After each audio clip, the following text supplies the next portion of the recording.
What's up, everybody? Hope everybody's doing good. Hope everybody's feeling blessed. My name is Juan, also known as the Christian Barber. So the reason for this video is to share a little bit about myself, share my testimony with you guys, and also share a little bit about what God has placed in my heart. I was born and raised in Queens. I grew up going to church. My mom used to always take me and my two younger brothers to church, and I was raised always with the knowledge of God and somewhat of a fear of the Lord. Until I was about the age of like 16, 17 years old, I attended church. And when I was around 16, 17, I was old enough to tell my mom that I didn't want to go no more, and she would let me stay home. So just to backtrack a little bit, when I was around like 13, 14 years old, my aunt came up to me and she's like, hey, I'm about to throw these away. Would you like these clippers? And I said, sure, you know what, I'll take them. In that time, at that age, I used to go to the barber shop, and I've always found barbering to be interesting. When I used to go to the shop, I never mind waiting, 2 or 3 people, 4 people for a haircut, but I would wait. And as I waited, I would always just watch the barbers cut hair, and I've always found it interesting. When my aunt gave me these clippers, I was like, you know what, I'm gonna try everything that I've watched. And God blessed me with 2 younger brothers that I could practice on. I used to, man, my brothers went through it, man. When they were younger, they went through it. I used to practice on my brothers, and I used to mess their hair up like bad. But yeah, I started cutting hair. Little by little, I started, trying to gain the confidence of my cousins and confidence of some friends from the neighborhood. And they used to let me practice on them. And little by little, I started getting better and better until I was about the age of 17. And by this point of 17, I was able to get my hands on a barber chair and everything. By the time I got to 17, I was able to have, I built a little barber station in my room, and right in my bedroom, I had a barber chair with a mirror and a little station that I had built, and I used to cut hair in there, and little by little, build up the little clientele that I had. My mom referred me to a coworker of hers in her job at the time. He, came to get a cut one day, and he's like, hey, I know this barbershop that's hiring. Would you, you could go check it out, go see what's up. I did, actually. When I was 17 years old, I went to, it's called Corona Barbershop. It's still around. The shop's been around for a long time, and I'll never forget the day going into the shop that I went that day, and the first person to greet me was my friend now, but at the time, his name is Hubba. He was a big dude, and he had a headband on, a Nike headband, gear on. I don't know if he had a tracksuit or something. He just had a mug. He had a mean mug, and I was young, 17 years old. My mom didn't really give me a lot of leeway. I wasn't out in these streets, and I wasn't out doing anything. My mom didn't let me do nothing really. Going to the shop for the first time, it was kind of like my first time kind of venturing off into the world, kind of. I'm greeted with this man, Hubba, and he just got this mean mug, and I'm just like, oh man, this is scary. I walk in and I ask him, hey, is the owner here? And he pointed at the owner, which I give a shout out to Jose. Thank you for opening that door. He was there, he was having some lunch, and I walked up to him, and man, we didn't have Instagram in that time. We didn't have, digital stuff. I had a picture album that I had pictures of haircuts that I've done. I used to buy little disposable cameras and take pictures of my haircuts and, go get them developed. A lot of people don't know about that, but, I used to go get them developed, and I had my little portfolio that I used to have of my haircuts. I give a shout out to my cousin George. My cousin George, man, he had faith in me, man. That guy always let me practice on his head. He would always let me, venture off. He would just, give me a design or do whatever. He let me practice, man. But at the same time, he used to get some choppy cuts too, man. And but I thank him for giving me the opportunity to practice, and he was the majority. The photos that I had in my photo album, he was the main person in there, over and over and over. Haircuts, designs, all kinds of stuff.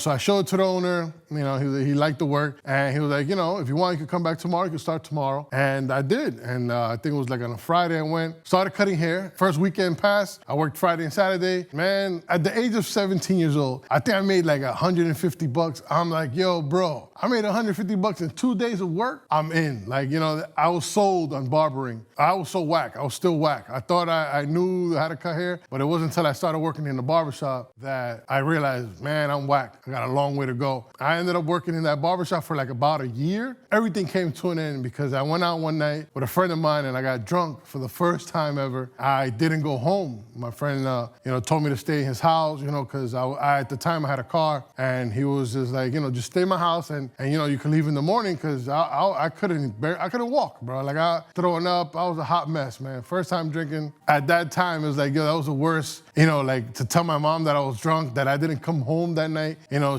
I'm sure she was worried sick about where was I that night. Something that she did is that, you know, when I woke up in the morning, so my friend didn't live too far from where I lived. When I woke up in the morning, I go outside to, you know, go home, and my car wasn't where I left it. I was like, oh man, my car's at home. Oh my God, I didn't come home. Now my car is stolen.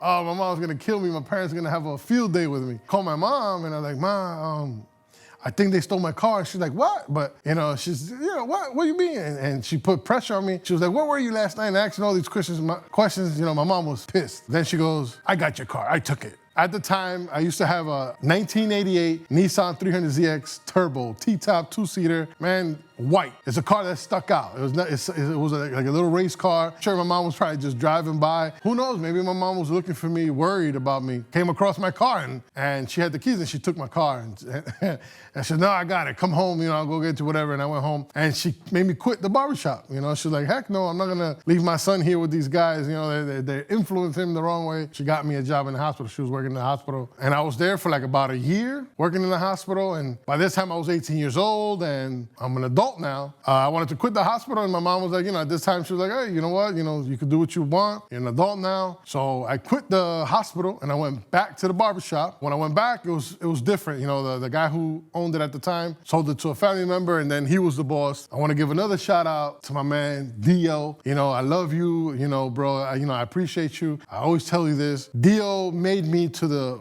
barber that I am. But he always says I had it in me, and he just took out what I already had. Whatever it is, you know, I thank you. My time in that shop, it was like barbershop boot camp, man. Dio, you know, really pressed us, but it was for the better. You know, he taught me a lot of things of how to be disciplined, and how a lot of the things that I do now is because of what he has taught me in the time I was there. So I came back to the barbershop, and I was in the barbershop for about 6 years. I'm what you call an extremist. You know, a lot of people that know me know that like something I always say is, you know, go hard or go home, all or nothing. And that's just the type of person that I am. So, you know, like around the age of 18, I started smoking cigarettes, and I was like smoking like a chimney, man. Like like the cigarettes were running out, you know, and people that used to smoke used to always tell me like, bro, you smoke too much. Like, you know, you smoke a lot. Back at the shop, I was in the shop, I started smoking weed, you know, like, you know, every night I would go and smoke and stuff my face. I used to go and just smoke weed until I couldn't smoke no more, and then eat until I couldn't take no more, and then I would just pass out. And that's how I was every night. My thing was, you know, after work, at the end of the day, that was like what you call my nightcap or whatever it is. At the age of 21, I started drinking. Man, I would drink till I couldn't drink no more. I would drink only on the weekend. It was like a Friday, Saturday thing. Monday through Thursday, I was smoking weed at nighttime, and then Friday and Saturday, I would get blasted, man. Like, I would recuperate on Sunday.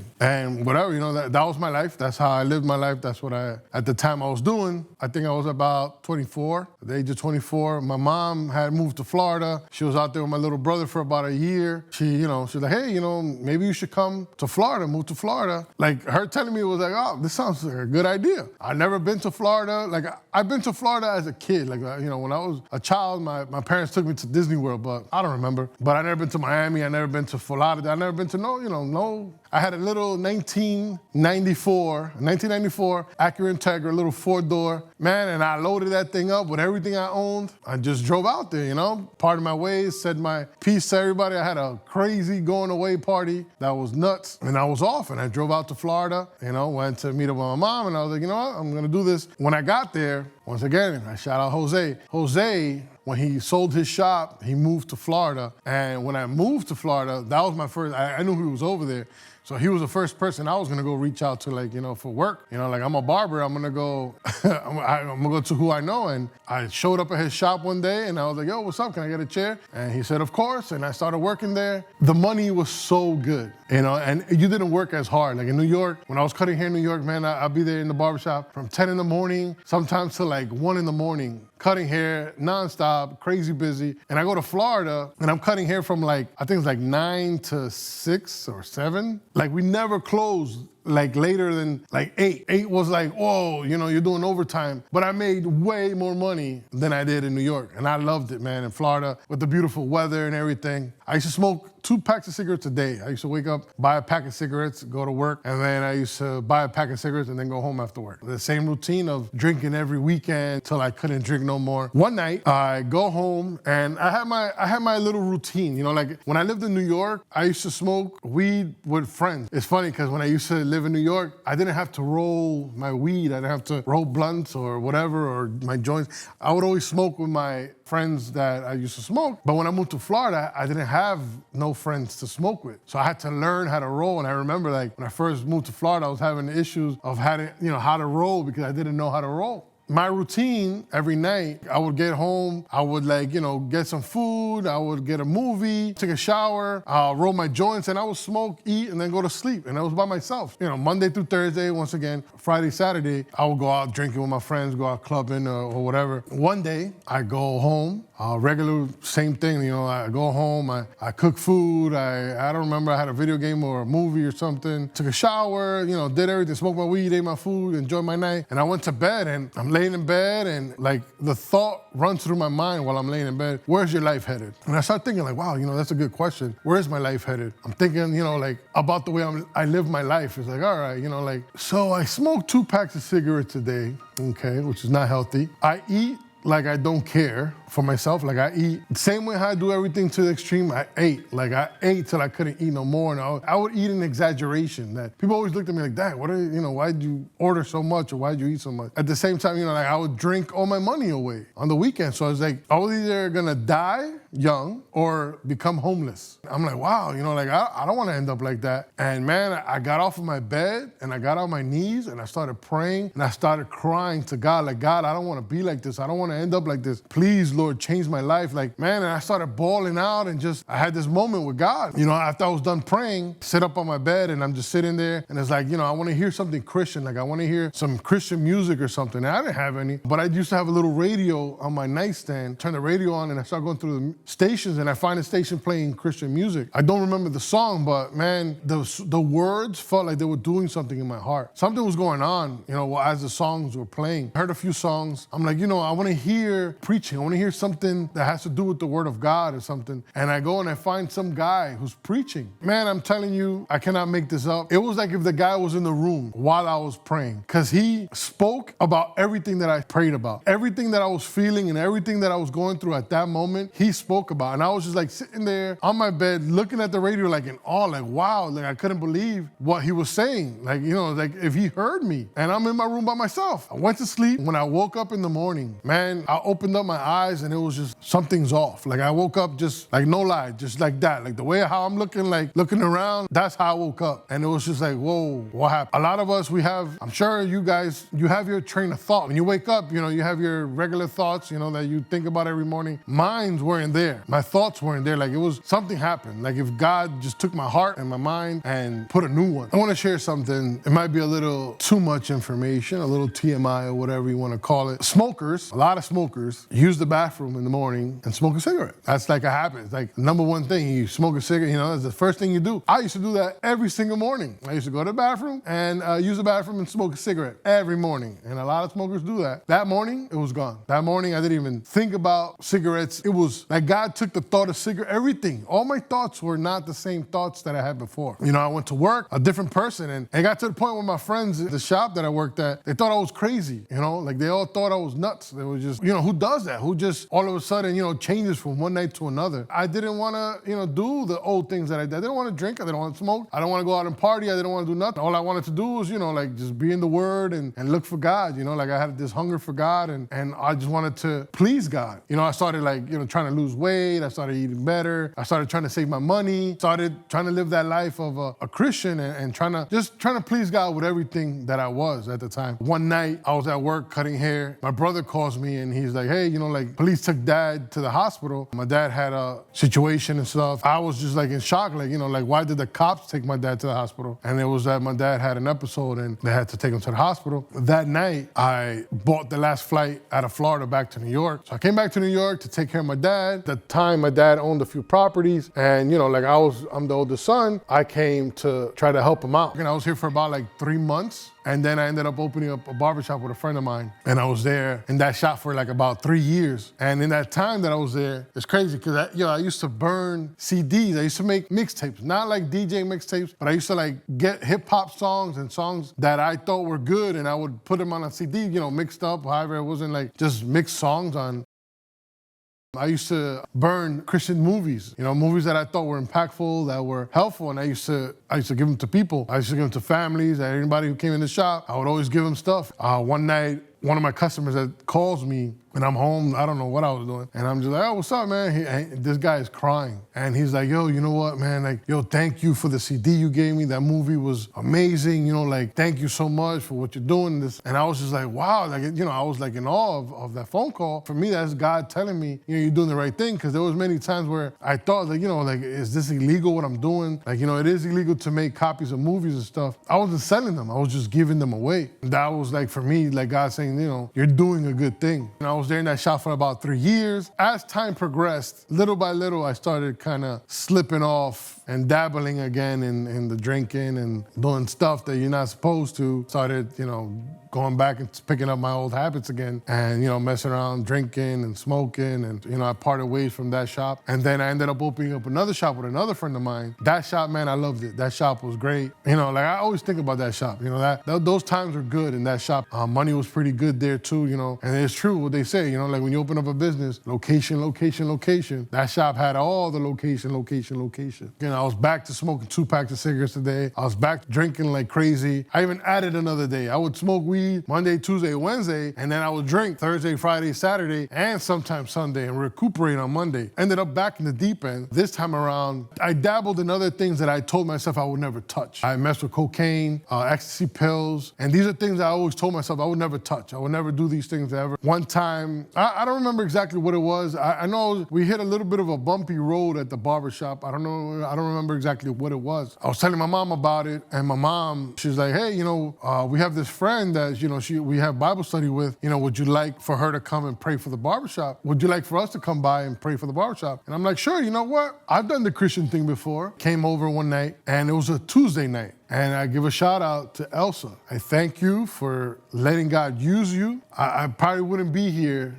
or where I'm at if it wasn't for her bravery of coming into the shop and praying for the shop. So that Tuesday night, she came to the barbershop, my mom, my aunt, and my uncle. Something that I found interesting is that when she came to me, she goes, yo, you come here, you're gonna pray for the barbershop. And I'm just like, what? Like, I ain't holy, I ain't Christian, like, I ain't doing that godly stuff, I ain't got nothing to be praying for. And then she was like, no. You're gonna pray for the shop and we're gonna pray with you. And I was just like, whoa, okay. We prayed for the barbershop. And then like before they left, she was like, I'm gonna do a little teaching. And she gave like a little preaching in the back of the shop. And she went to the back. Before she left, she goes, hey, we have a Wednesday service at church. If you would like to come, you're more than welcome to come. I don't know why, but I remember like, it felt like a challenge. I was like, yeah, I'll be there. No problem, I'll be there. They left, and I'm on my way to go play poker at a friend's house. And one of the barbers that worked for me at the time was with me in my car, and we're at a red light, and I'm there just sitting there smoking a cigarette at a red light. And randomly, he comes and he's like, yo, I've never been to church before? And I'm just like, word? It felt like God slapped me in my chest, like no lie. It slapped me in my chest, and I heard him say, I need you to bring people to church. And I was just like, word? I know I'm supposed to follow you. I'm good right now, but maybe later. I was like trying to negotiate with God, I know I'm supposed to be doing this, but not right now. Right now I'm good, but maybe later. I went to church the next day. I brought that barber and 2 other barbers with me that day. And we went to church. I went home after church. At the time I was living with my mom, telling her, it was good and everything. She's like, you should really try to come back to God and try to look for God again and this and that. And I was like, yeah, I've tried it, but whatever, whatever. I went to my room. I used to always have like my little version of like an Our Father. I had a little prayer that I used to say every night before I went to sleep, a quick little rumble. But this night I was like, you know what, man? Because in my time of not following God, I let go of God and started doing whatever I was doing. I had many nights I'd be drunk, know that I was wrong. And I used to always look up and be like, God, like I know I'm in the wrong. Please forgive me. And I had a lot of those moments where, I always asked God to, forgive me for what I'm doing. But I also had little moments of like trying to look for God on my own. And I couldn't, like it didn't hold. Like I couldn't, I'll try to get into a routine of reading the word or just seeking God. And in a day or two, I'll just like let it go and I stop. So this night, before I go to sleep, I get on my knees and I'm like, look, God, something that I want to share with you guys is that when you're going to pray to God, if you don't pray and you want to pray, say whatever you want to say. Whatever's on your heart, however you want to talk, that's how you should say it to God. He's not worried about, like, you have to say it perfect. He wants to hear what's in your heart. Whatever words you can use to express to God how you feel, use them. God ain't worried about what you're going to say. You could be straight up with God. However it is you want to say, just say it. Don't worry about it. That night, I was on my knees and I was like, look, God, I'll be honest with you. I know I'm supposed to follow you and everything, but I can't do this on my own. Like, I've tried to seek you before and like it doesn't work for me. So if you're going to do anything, you're going to have to do it the way you did last time because I can't do it little by little. And I was like, all right,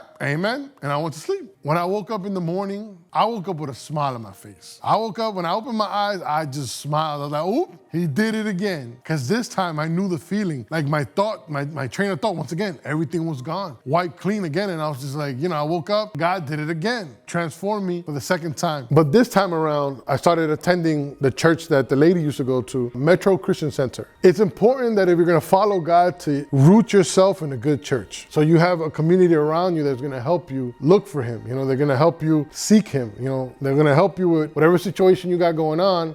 There's going to be somebody there that's going through the same thing or that has gone through the same thing that can help you out. I ended up going to Metro Christian Center. I thank God for that church because that church was like boot camp, man. They taught me how to serve. I learned that I had a servant heart or willing to put the work in. And I put blood, sweat, and tears in that church. Hours and hours upon hours in that church. It was all for God. I never wanted anything. I never wanted nothing in return. I only wanted to try to please God in however way I could. And in serving people, just help however I could. And I loved it. I was there for about 2 years. And then I ended up leaving the church, coming back to my home church now, Spirit of Brotherhood Church. And it's crazy because this is one of the churches my mom used to bring me when I was a little kid. I've been here for almost 10 years now. God has been working in me and blessing me in this church. Pre-COVID, my church, they hosted a purpose conference every year. One year, I asked my pastor if I could display some shirts. I always thought about making shirts. I've always thought about making t-shirts. And I'll be honest with you, man, I don't know nothing about fashion. I ain't no fashion kind of guy. I always envision somebody wearing one of my shirts walking and somebody behind them just so happen to read their shirt, have an encounter with God or just a life-changing experience just from reading the shirt. I used to have a few notebooks and I used to draw little shirt ideas and all that, in my time of walking with God. One purpose conference, his vision was born. I made a few shirts with some Bible verses and I displayed them for the conference. I came up with a few new designs for the next purpose conference. The church was looking to throw a mid-year event. So I came up with the idea of doing a Christian hip hop concert. My goal for this concert was to bring the gospel of Christ in a different way. And I'll never forget it. I had a moment where I was standing at the doorway of the auditorium. I was standing in the doorway. Artists were doing mic check. And I'm just, in the doorway, staring at the stage. This was all an idea. And God, you allowed it to happen. You let me put all this together. It's here in front of my face. And I was just having a moment. And I don't think I've ever felt so fulfilled. That moment, I was just like, wow, I think I'm made for this. This is what I'm about. And I turn around. Thank you, Chris lady. A friend of mine was standing behind me. She had taken a picture of me standing in the doorway. And she's like, oh, hey, Juan, look, I took a picture of you. And I look at her, I'm like, yo, you don't understand the moment that you just caught in this picture. The things that were going through my head right when she took that picture, God gave it to me in a photo, so I can remember this moment. At the end of the concert, somebody came up to me who was from my church. He comes up to me as a young kid. He came up to me and he goes, hey, I never heard the gospel like that. And I was just like, wow. yo, God keeps confirming to me like stuff. I thought, my goal was to bring the gospel in a different way, and how somebody came up like that, word for word. Hey, I never heard the gospel like that. Like, this is real. Like, he's gonna do something. So then next year, we were able to do a second concert. And this one, it was called His Vision, His Mission. This one had a different vibe to it. Like, my goal for this was gonna be like a spoken word, R&B. One day I was thinking of like doing a little missionary trip to the Dominican Republic. And reason why is because like I always see my mom. I thank God for my mom. My mom is always sending stuff to DR and helping people out in DR. And my mom has done crazy things like empty her bank account to build a house for somebody in the Dominican Republic. Like, who does that? I've always, at the time when she did, I was like, are you crazy? You're gonna spend the last money you got in your account to go build a house for somebody? Like, you're nuts. And she's always been one to give. My mom grew up poor. My mom grew up in the Dominican Republic, and she didn't grow up as privileged as we are, as me. Like, I believe I'm very privileged, and God blessed me in a different way, but my mom didn't grow up like that. So, one day I'm like, hey, Mom, let's do a little missionary trip to the Dominican Republic. I'm not gonna say, like, I'm not famous or nothing. I'm not like gonna say I'm famous, but I had a good amount of followers on Instagram. I had a good amount of friends on Facebook, and I knew a lot of people. So I was like, you know what, let me use my platforms that I'm on and like reach out to people to donate. Like, hey, I'm gonna do this mission trip to the Dominican Republic. Can anybody donate school supplies, kids' toys, clothes that you're not, that are not messed up or holy, stuff that is like, wearable. If you want to donate, and people started donating, man. Like, people started coming and at the time I was at the shop that I was working at, they would come and bring stuff to the shop. A friend of mine donated like a bunch of little kids' clothing, like brand new with the tags on it and everything. We got like a bunch of NBA stuff, man. Like, it was amazing. So I was able to fill up 3 barrels. You could ship barrels to the Dominican Republic and you get these 55-gallon jugs. It didn't matter what it weighed. If it fit in it, you could send it. I opened up a GoFundMe to try to raise some money to pay for the stuff and everything. And the concert was to bring awareness to the trip that I was doing. The money that came from the GoFundMe was able to fund the whole, whatever it cost to fill up those barrels and ship them. And I didn't use not a dollar for myself. I bought my own flights. I did my own thing on my own. But what I had envisioned for this concert was somebody new hearing the gospel, somebody who wasn't from church to hear the gospel. I was told after the event that there was a lady who was walking by and there was a line, like before the concert started, there was a line outside, and there was a lady walking by. She saw the line and she asked the people, hey, she asked somebody, what's going on? Why is this line here? Oh, there's a concert, a free concert going on in here. And she got on the line and she came in, and that, I don't know if she had a dream or a vision or something where she told the person as well that she had envisioned or dreamt about a hat that had Jesus on it. And that year, I had Jesus hats for sale for his vision. And that when she walked in, that was the first thing she saw, was those hats. So once again, God proved himself and confirmed the purpose of the concert. Somebody new randomly just came in and was able to hear the gospel. After that event, the next year, I did another missions trip where I was able to get 6 barrels. I doubled up on everything that I sent out. I was able to help more people. And when you go to these countries, man, you see some stuff that makes you want to give more. Like going on my first trip, when I went the first time to Dominican Republic to do the mission trip, I was able to help out a little church. In this trip, I was able to see so much need. I got to a point where I started slipping a little bit. I don't even know why. I wanted to get away from God. And I was like, hey, God, you know what? Like I want to go, this time I want to go the opposite way. Like I told God straight up, I want to go back to the way I was living before. I don't even know why. This time around, he put somebody in the way.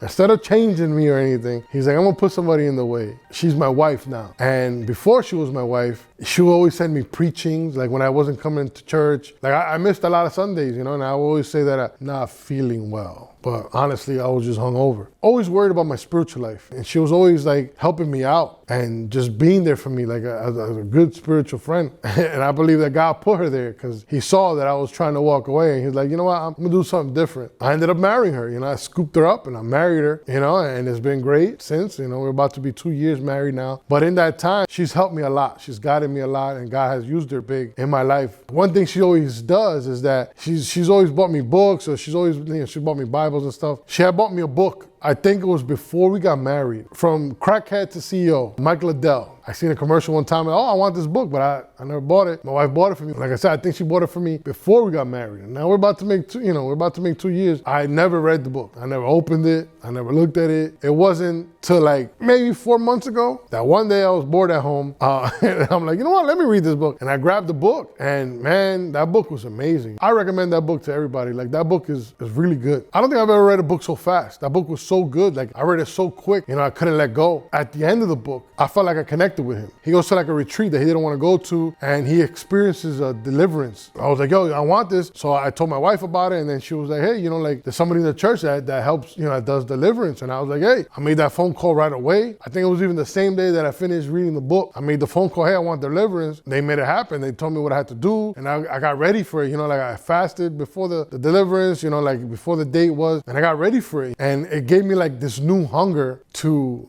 do something new, like to do something different. That's why we're here now. And, I came up to my wife and was like, hey, babe, like, let's do a YouTube channel where we buy cars and give them away to people in need. I started like drawing up a game plan or whatever, but I don't know exactly what this channel is gonna be. It's gonna be a mixture of things. My goal with this channel is to bring the word of God to others, also to be the hands and feet of Jesus to others, like to help others and just do different things. I'm big on watching YouTube. I love YouTube, but I'm big on cars. Like, I love cars. All I watch is videos about cars. My goal with this channel is to just share my life with you guys, to hopefully inspire. And then also, I want to do good deeds. Like, I want to do more missions trips. I want to do sporadic, spontaneous giving. When God places something in my heart, I want to be able to do it. And I'm not trying to in any way boast or show off of my giving. Like, my goal, that is not my goal. Like I said, my goal is to just hopefully inspire others to do the same that I'm doing. From here on out, I'm gonna try to post videos of different things. I'm a barber, so you're gonna see barbering stuff. I love cars, and hopefully I'll make some car videos. At the same time, I love God. I'm a Jesus follower, and I would like to share that as well. I hope you guys enjoyed this video. Thank you for watching. Please don't forget to like, comment, and subscribe. Please help grow the channel. Thank you for your time. I hope you guys have a blessed day. God bless,